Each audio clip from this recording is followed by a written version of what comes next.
Assalamualaikum warahmatullahi wabarakatuh. Selamat sore teman-teman semua. Hari ini kita masuk lagi ke materi praktikum metode statistika.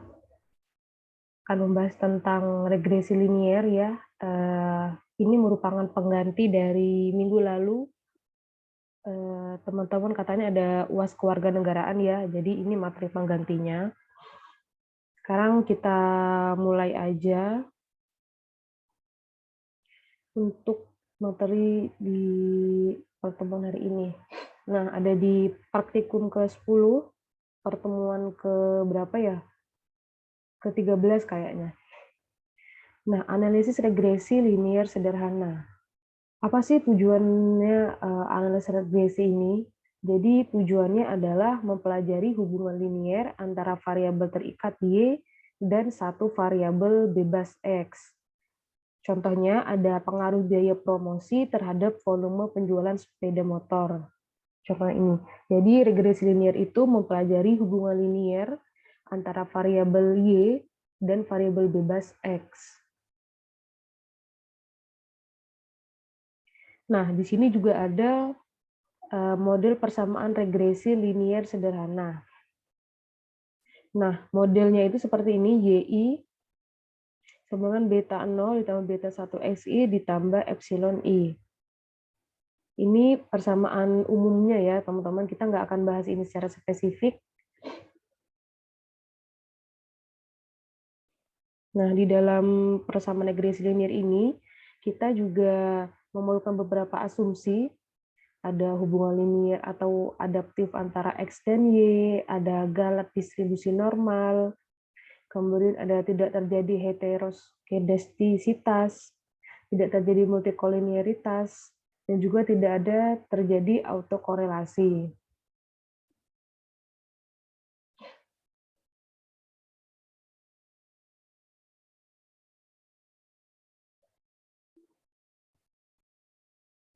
Ini juga ada dengan metode kuadrat kecil, maka estimasi persamaan regresi adalah Y topi sama dengan B0 ditambah B1X, di mana B0 sama dengan Y min B1X. Ini materi umumnya ya, teman-teman. Kemudian kita masuk ke uji kecocokan model regresi linier sederhana. Tujuannya apa sih kita membuat model regresi? Tujuannya adalah untuk bisa memperkirakan atau mengestimasi nilai variabel terikat jika variabel bebasnya diketahui. Tapi sebelum model regresi digunakan, perlu kita perlu kita tes dulu nih kecocokan model atau disebut dengan uji signifikansi model yang akan kita coba di materi kali ini. Ada beberapa cara untuk menguji kecocokan model. Nih, yang pertama ada koefisien determinansi atau R2. Ini berfungsi untuk mengukur seberapa jauh kemampuan model variabel X dalam menerangkan variabel independen Y. Ini nanti bentuknya persenan ya, teman-teman, koefisien determinansi ini. Rank-nya ada di ya lebih besar daripada 0, tapi kurang dari sama dengan 1.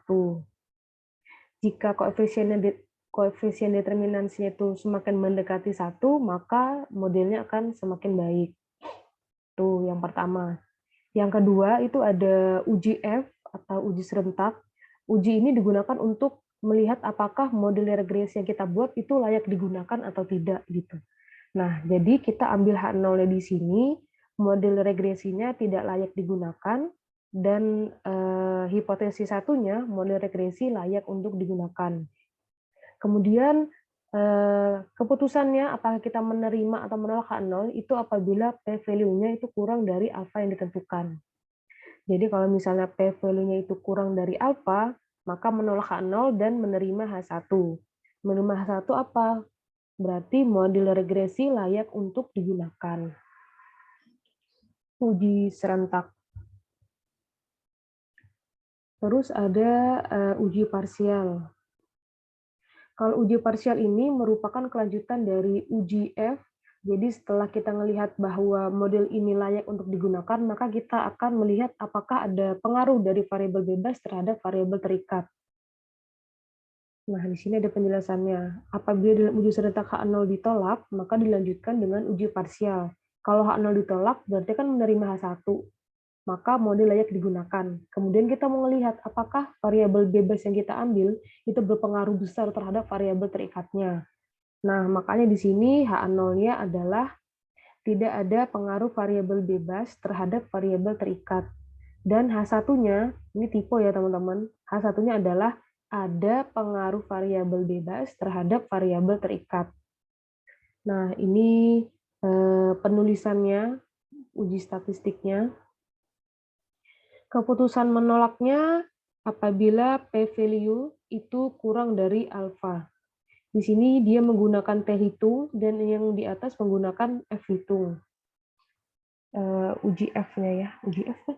Iya, uji F.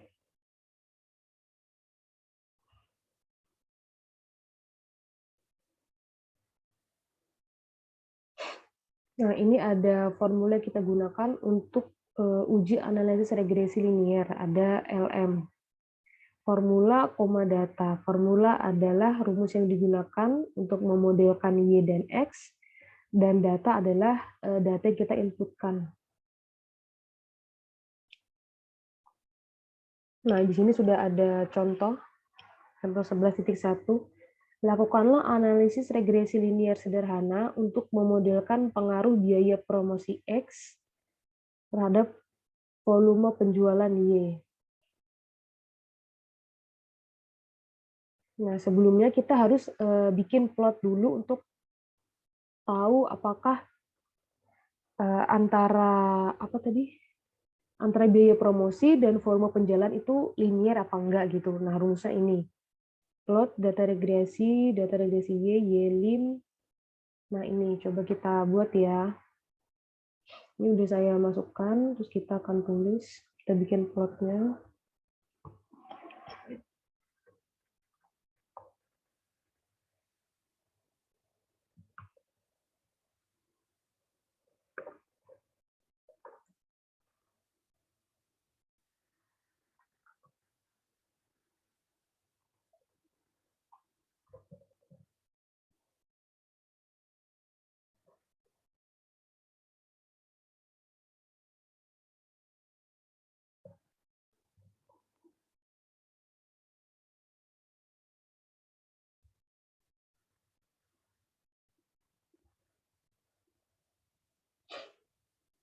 Nol koma 20.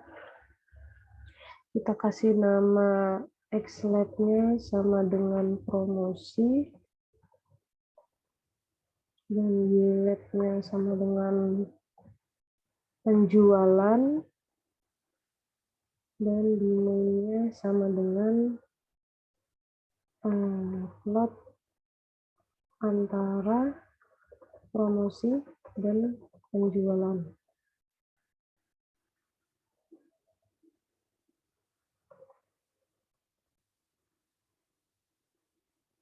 Oke, di sini bisa kita lihat. Nah, plotnya ini sejalur gitu teman-teman. Maka antara promosi dan penjualan itu linier, data-datanya saling bergantung gitu. Ngomong nih, persamaan garis lurus. Untuk menguji asumsi-asumsi dapat dipelajari di dalam praktikum.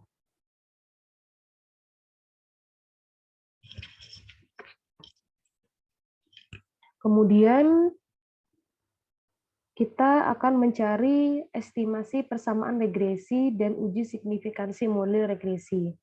Yang pertama adalah persamaan regresinya dulu ya teman-teman. Yang tadi nih yang pakai Y topi itu. Sini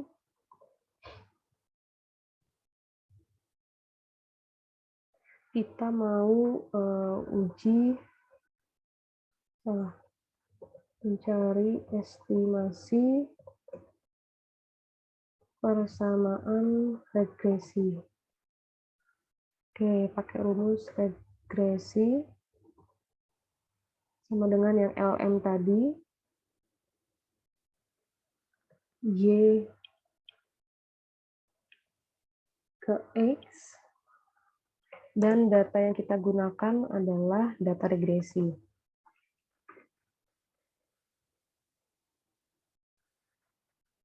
Kita panggil.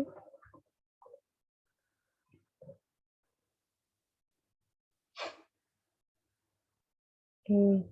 Nah, ini ketemu. Di sini teman-teman bisa tulis yang didapat, maka estimasi persamaan regresi yang diperoleh adalah Y topi sama dengan minus 1,315 ditambah 4541 X.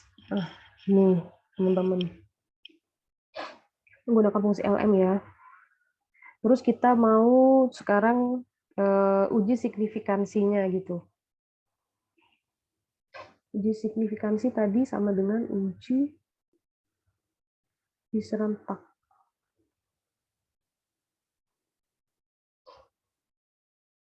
Nah, oke. Kita mau uji signifikansi, kita buat yang baru. Ini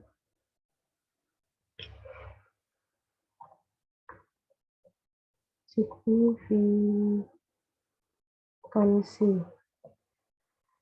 Cuma pakai summary regresi.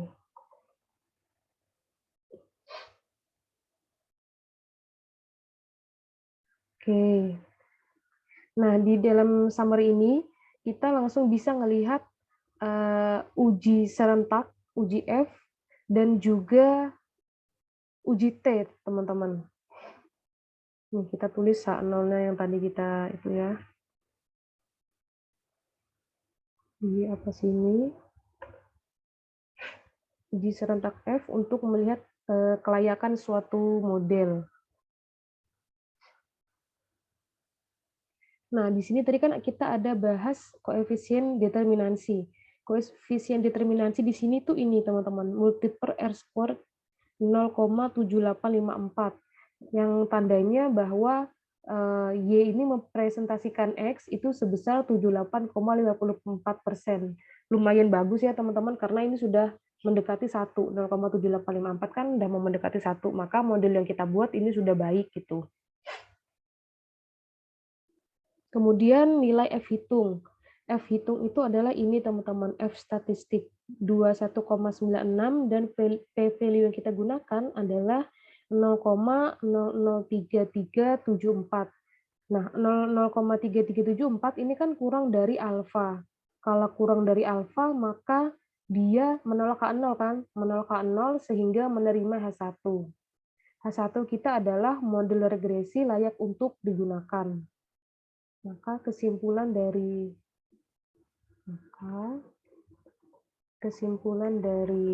uji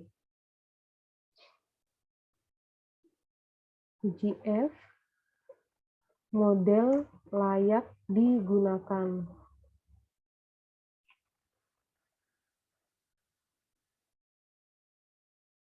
Oke.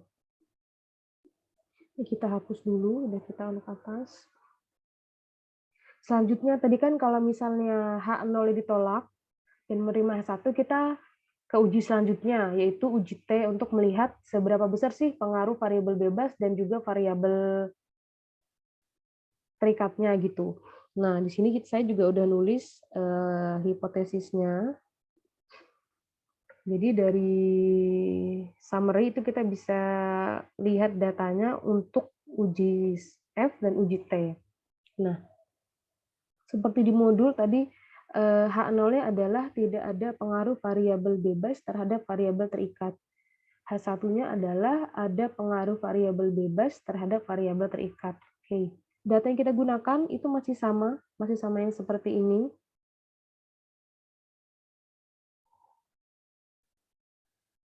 Kita lihat di bagian, tadi kan kita ngelihatnya di F hitung ya. Kalau misalnya uji T, teman-teman ngelihat di T hitung. Nah, ini T value-nya. Nah ini, T value-nya adalah 4,668 dan P value-nya itu sebesar 0,00337. Ini 0,0037 juga masih kurang dari alfa, karena alfa yang kita ambil ada 0,05, maka keputusannya juga menolak H0 dan menerima H1. Nah, di sini juga, maka kesimpulan dari uji T adalah menolak H0 dan menerima H1, yaitu H1-nya apa tadi? Uji T ada pengaruh variabel bebas terhadap variabel terikat.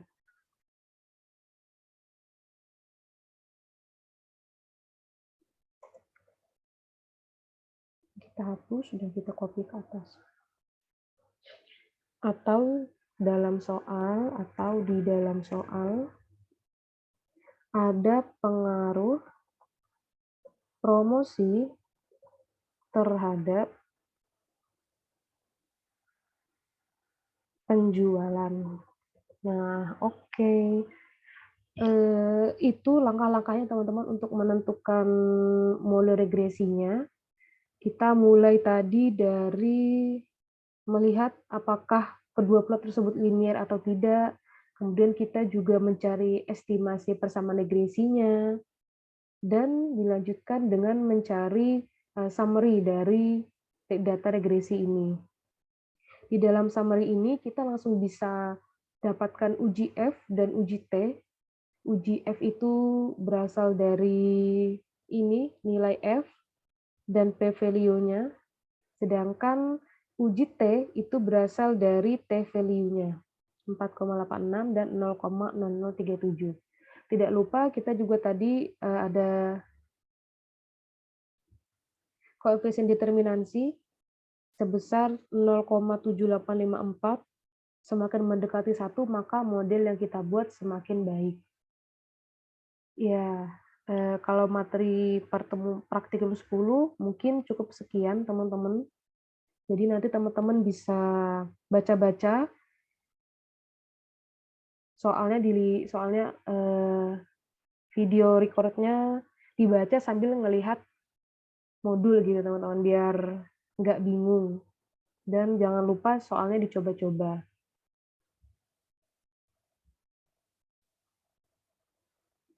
Oke, mungkin dari saya itu. Semangat belajar, teman-teman. Mohon maaf kalau banyak kurangnya, dari saya cukup. Wassalamualaikum warahmatullahi wabarakatuh.